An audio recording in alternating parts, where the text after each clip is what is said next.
రక్షకుడును మన ప్రభునైన యేసుక్రీస్తు నామములో మీ అందరికీ హృదయపూర్వక వందనములు. ఈరోజు దేవుని వాగ్దానము ఆమోసు గ్రంథము 5వ అధ్యాయము 15వ వచనము.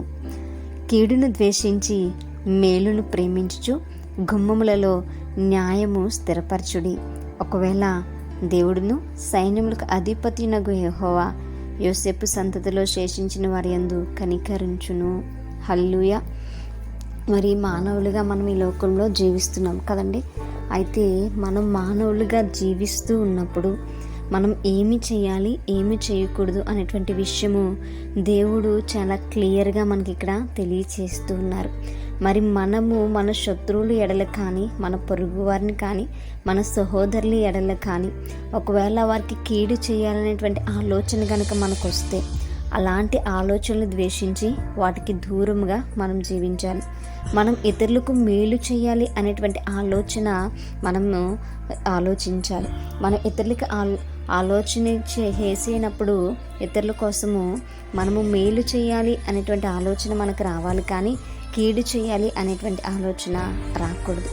ఒకవేళ కీడు చేయాలనే ఆలోచన వస్తే దాని నుంచి మనం వెనుకకు వెళ్ళేటువంటి వారముగా ఉండాలి. మరి దేవుడు యొక్క ప్రేమను మనం ఇతరులకు చూపించేటువంటి వారముగా ఉండాలి.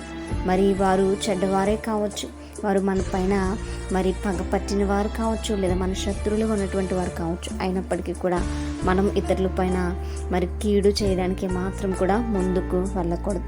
మనం మేలును చేసేటువంటి వారముగా ఉండాలి. ఎందుకంటే మన దేవుడు గొప్పవాడు, ఆయన మనం ప్రేమిస్తున్నాడు కనుక మనమును ఒకరినొకడు ప్రేమింపబద్ధులమై ఉన్నాం. కాబట్టి మనము కిడి చేయడానికి ముందుకు వెళ్లకుండా నీతి న్యాయములు కలిగి జీవించేటువంటి వారముగా ఉండాలి. మన కుటుంబము లేదా మన యొక్క విశ్వాస జీవితము నీతివంతంగా ఉండాలి, న్యాయము జరిగించే వారముగా ఉండాలి. అబద్ధ సాక్ష్యములను మనం పలికేటువంటి వారముగా ఏమాత్రం కూడా ఉండకూడదు. మనకు అప్పగించినటువంటి బాధ్యతల్లో మనము నీతిని వెంబడించేటువంటి వారముగా మనం ఉండాలని దేవుని యొక్క వాక్య భాగం సెలవిస్తుంది. మరి అదే విధముగా మరి మనము కనుక కీడును ద్వేషించి మేలును చేస్తే దేవుడు మనకు తోడుగా ఉండి మనల్ని కనికరిస్తాడు. హల్లెలూయా. మరి దేవుని కృప, దేవుని యొక్క కనికరము మన పైన, మన కుటుంబాల పైన ఉండాలి అని అంటే మన యొక్క ఆలోచన మార్చబడాలి, మన యొక్క మరి చిత్తాలు మార్చబడాలి. మనం చేసేటువంటి మరి అపరాధాలన్నీ తొలగించబడాలి. మన హృదయంలో ఉన్నటువంటి కీడు లేదా ఇతరులకు ద్రోహం చేయాలనేటువంటి ఆలోచనలన్నీ కూడా తొలగించుకుని మనము దేవునికి ఇష్టమైనటువంటి క్రియలు, మరి ఇతరులకి మరి హాని కాకుండా మేలుని చేసేటువంటి క్రియలు కనుక మనం జరిగిస్తే ఖచ్చితంగా దేవుడు మనల్ని కనికరించి మరి తన కృపను మనపై ఉంచి మనల్ని ఆశీర్వదిస్తాడు. అటువంటి కృప దేవుడు మనందరికీ కూడా అనుగ్రహించునుగాక. అమ్మాయిని ప్రార్థించుకుందాం. పరిశుద్ధుడా, మహాగణుడా, మీకు వందనాలు ప్రభువా. నిజమే, ఇతరులకు కీడు చేసేటువంటి వారంగా కాకుండా ప్రభు ఇతరులకు మేలు చేసేటువంటి మనస్సును మా అందరికీ దయచేయండి.